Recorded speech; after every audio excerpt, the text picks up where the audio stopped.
Sentar um pouquinho, eu vou direto à palavra, no nome de Jesus.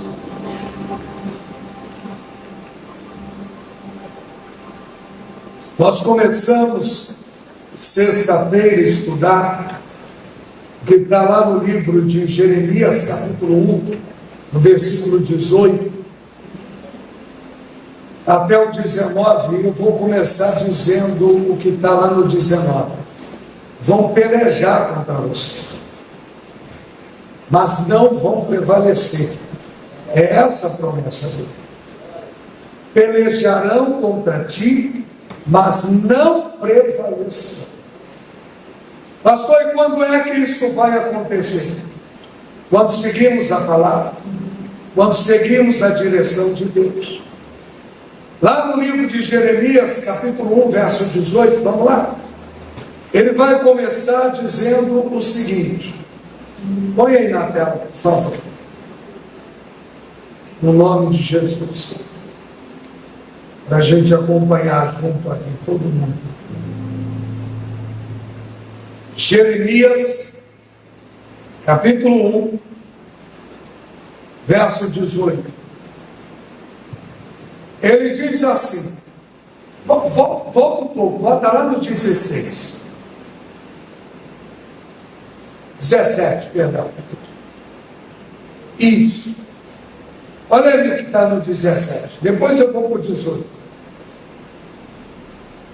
Tu, pois, cinge os teus lombos. Ele fala de forma bem pessoal, né? É como se ele estivesse dizendo, olha, eu não estou aqui tratando dos outros. Estou falando com você. Você não pode ficar botando, às vezes, a culpa em A ou B. O que você tem que fazer é se preparar. Tu, pois, cinge os teus lombos. Às vezes a pessoa fica preocupada, mas fulano está agindo assim, mas Beltrano não faz isso ou não faz. Para com isso. O negócio na nossa vida é entre a gente e quem? Deus. E é Ele que diz para mim e para você, através do profeta Jeremias: tu, pois, cinge os teus, que assim se prepara. Porque nos teus lombos, ou seja, no cinto que você vai cingir aí nos teus lombos, você vai carregar não só ferramentas, mas talvez armas que você precisa para lutar o bom combate da fé. Mas se você não estiver preparado, você pode perder no meio do caminho as suas armas, suas ferramentas, aquilo que é necessário.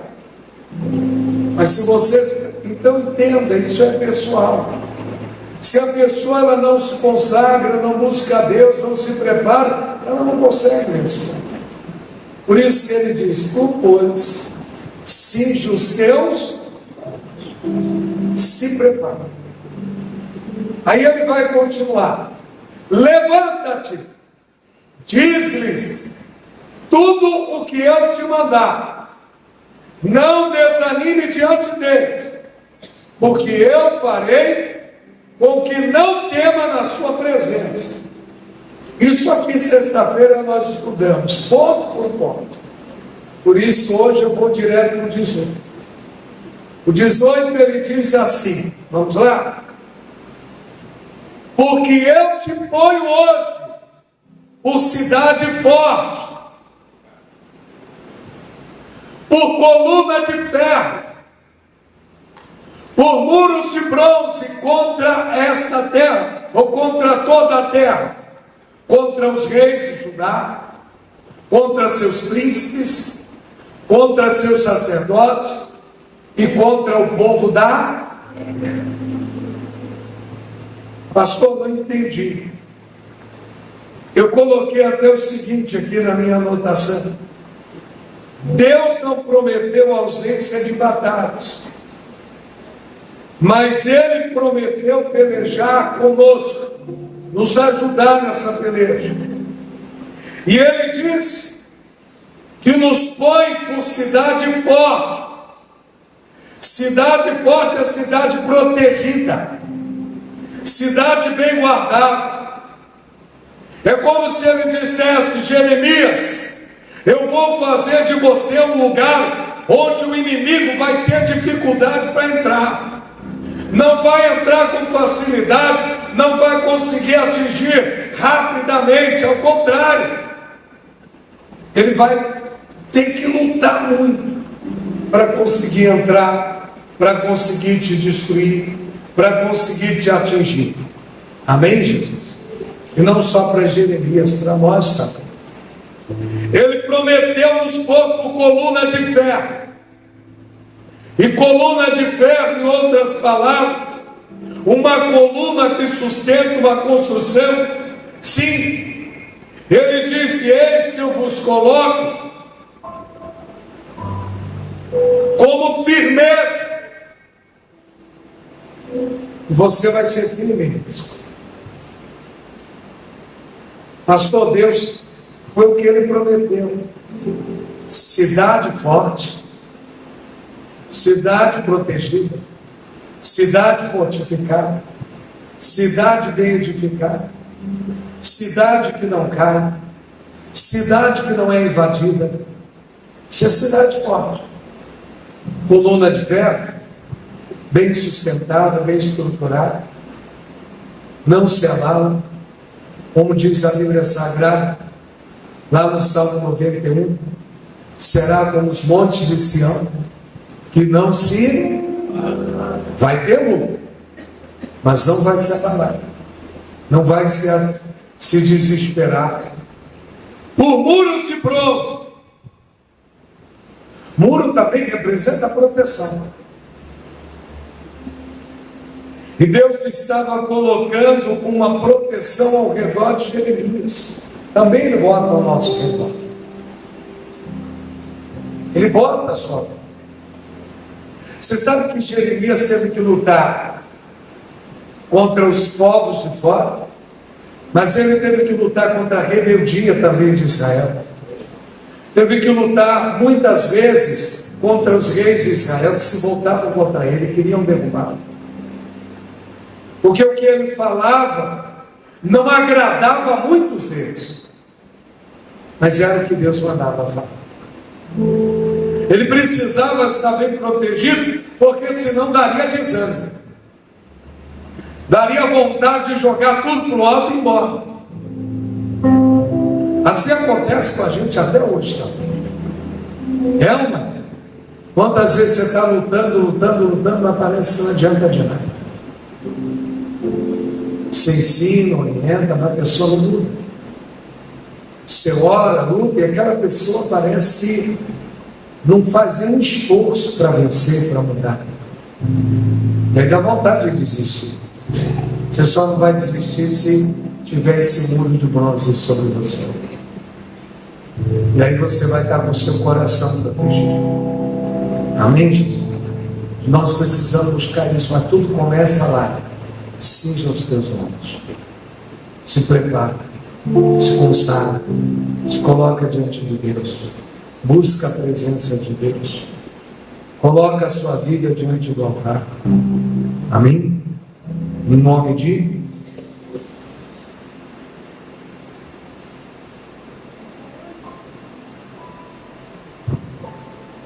muros de bronze significa também que o ataque do inferno não vai ter a última palavra na sua vida. Em outras palavras, já pode até atacar, mas não é o que ele fala, o que ele diz, que ele planeja, que vai se cumprir. O que vai se manter de pé na tua vida é a promessa de Deus. Em nome de...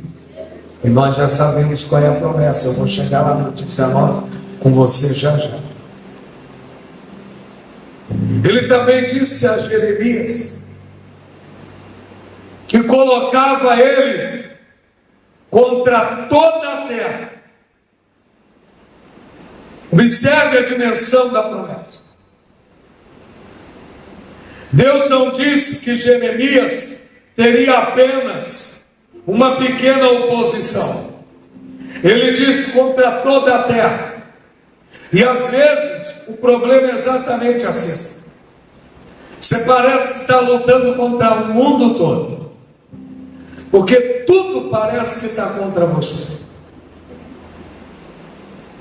Mas se é Deus que permite isso, e se Ele permite é porque Ele já te deu condição de vencer tudo isso. Não veio sobre nós tentação, senão o quê? Que fiel é Deus que não nos deixa ser tentado além do que podemos suportar. Antes da tentação, Ele enviou o quê?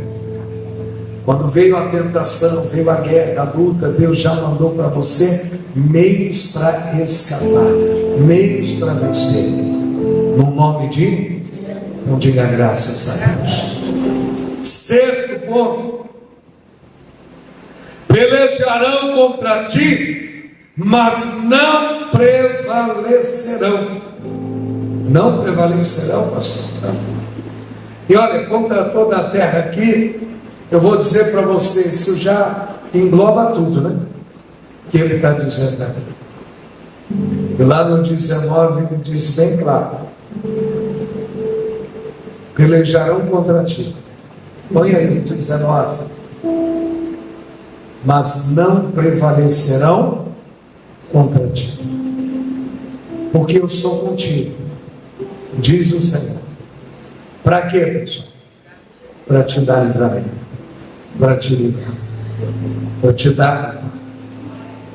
E aí eu vou dizer para você qual é a razão da nossa vitória, qual é o segredo para a gente vencer. Ele já disse aí: porque eu sou contigo, diz o Senhor. E aí vem a minha pergunta a você: Deus está contigo mesmo? Ou você não permite que Deus seja o Senhor da sua vida? Deus não é com aquele que não permite que Ele dirija, que Ele guie a sua vida. Mas se alguém permite que Deus guie, dirija, conduza, irmão, não tem capeta que possa contra essa pessoa. Ele vence mesmo qualquer batalha, vence qualquer obstáculo. E não importa se até pessoas que se deveriam ser de Deus, lembra do 18? Ele diz que às vezes a luta vai ser até contra sacerdotes. Às vezes a pessoa está enfrentando batalhas até dentro da igreja. Porque pessoas que deveriam ser de Deus, às vezes não agem como pessoas de Deus. Ao invés de lhe abençoar, te espragueja, te amaldiçoa. É verdade, irmão? Mas ele diz que ele te dá muros de bronze, te fez por coluna de ferro, porque mesmo que o ataque venha da onde você menos espera, não vai abalar você, não vai te derrubar, não vai fazer você cair. Ao contrário, você vai estar de pé, vai estar como mais que vencedor, no nome de, não diga graças a Deus. Você crê nisso? Para nós concluirmos então, quando ele diz eu sou contigo, eu vou dizer para você, essa é a nossa segurança. E a nossa segurança não é porque nós somos perfeitos que se for procurar a perfeição na gente, a gente está lascado. Não é porque sabemos tudo, até porque a gente, o dia que não precisar aprender mais, está na hora de ir embora. Eu não é. E quando estivermos aqui, a gente vai aprender, vai ser dirigido, guiado por Deus, vai depender de Deus. Então não é porque sabemos tudo, não é porque temos todas as respostas, não. Mas é porque Deus é conosco. É aqui que está o segredo da nossa vitória. E quando Deus está conosco, podemos atravessar vale. A Bíblia Sagrada diz lá no Salmo 23, ainda que eu passasse pelo vale da sombra da morte, não temeria mal algum, porque tu estás, então se ele está comigo eu passo. E a sua vara e o seu cajado me consolam. E depois disso ainda vai ter uma mesa preparada na presença dos meus inimigos, ou seja, na frente de quem queria ver a minha derrota, vai ter uma mesa preparada para que eu possa desfrutar do melhor. No nome de, olha para quem está do seu lado, diz, quem quer a tua derrota vai ver a tua vitória, meu. Mas se você tiver de verdade Deus contigo, Deus na tua vida, a presença de Deus em você, eu vou dizer para você, esse é o ponto mais importante. Porque o que falta na vida de muita gente é estar realmente em comunhão com Deus. Às vezes a pessoa dá lugar para tudo, menos para a presença de Deus. Às vezes a pessoa até ora, luta por tudo, menos para ter comunhão com Deus. E é o que nós precisamos, de verdade, é estar nele e ele em nós. Lá em João 15 ele é bem claro: se vós estiverdes em mim e as minhas palavras em vós, aí sim você pode pedir o que quiser, será feito. Aquele que está nele, esse vai dar fruto. Sabe por quê? Porque sem ele nada podemos fazer. E se somos galhos que não dão fruto, a gente é cortado e jogado no fogo. Pastor, não entendi. Ele está falando da vida eterna, ele está falando da eternidade. Aquele galho, aquela pessoa que está ligada em Jesus de verdade, esse dá muito fruto. Esse, o dia que partir, vai para a glória com Deus. Amém? Mas o que não dá fruto é cortado, seca, é lançado no fogo. E a Bíblia diz que ali arde. Ele não está falando de galho. Ele está falando de pessoas. Ele está falando da eternidade. Em outras palavras, aquele que não está ligado em Cristo, aquele que não está em comunhão com Deus, o dia que partir, vai ser cortada a sua chance. Não vai ter oportunidade de arrependimento. É lançado no fogo. E no fogo, que é fogo e enxofre, aquele fogo da eternidade, que é o inferno, o lago de fogo e enxofre, não tem saída, não tem volta. Por isso eu estou insistindo com você, que você precisa estar ligado em Cristo de verdade, ter comunhão com Deus. As outras coisas serão acrescentadas. Deu para compreender? Buscar em primeiro lugar o que é? O reino de Deus. Ou seja, busque em primeiro lugar que Deus dirija a sua vida, que Deus reine na sua vida, que Ele seja Senhor da sua vida, e de verdade você tenha comunhão com Ele. E as outras coisas vão ser o quê? As outras coisas vão alcançar você. Seja cura, seja prosperidade, mas você precisa estar em comunhão com Deus, cara. Você precisa estar diante de Deus. Sabe, às vezes a gente troca a posição das coisas. E aí a pessoa, às vezes eu digo isso até nós mesmos, às vezes a gente convida a pessoa para vir à igreja para receber um milagre. Mas o que você precisa é estar em Deus, e Deus em você. Os milagres virão se você estiver nele e ele estiver em você. Porque quem está nele anda por fé, não por vista. Quem está nele anda com a direção dele. E aí, de verdade, se Deus é por nós, se Ele está em você,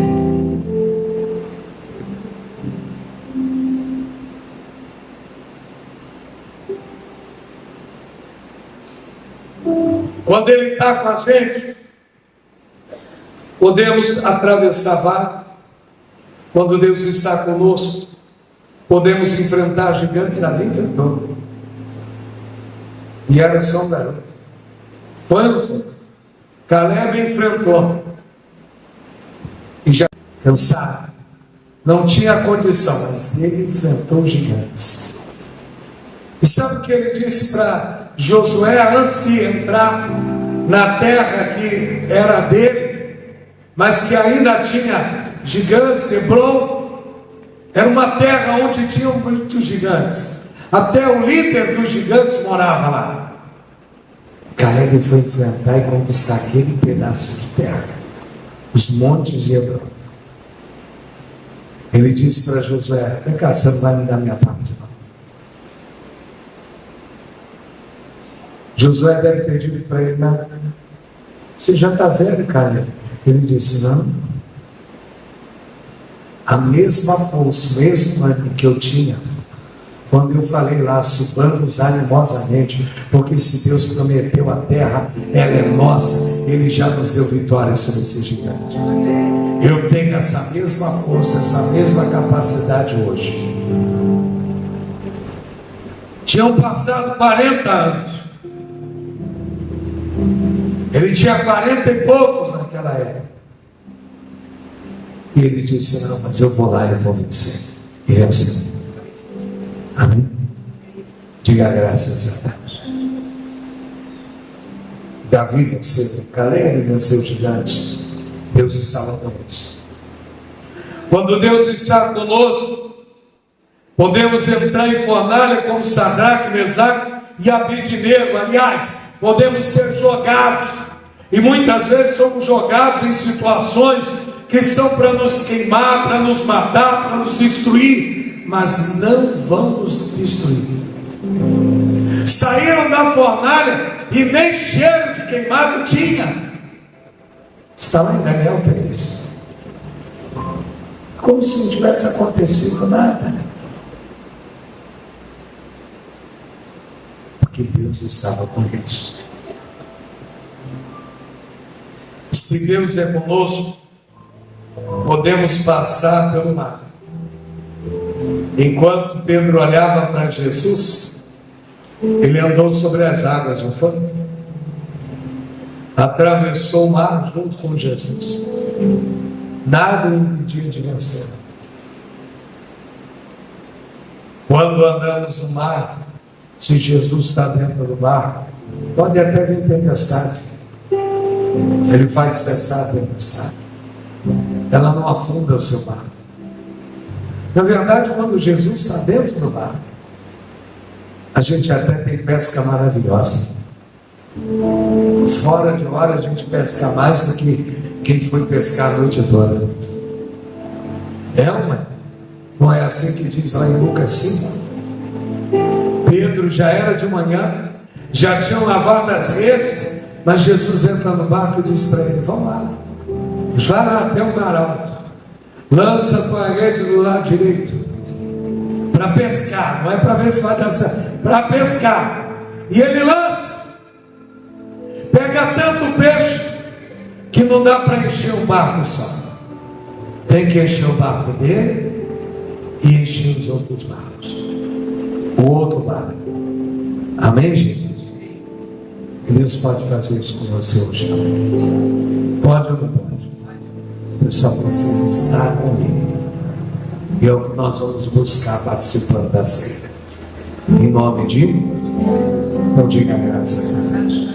Eu vou parar aqui mesmo, mas guarda isso no seu coração. O que nós precisamos de verdade é que Ele esteja conosco.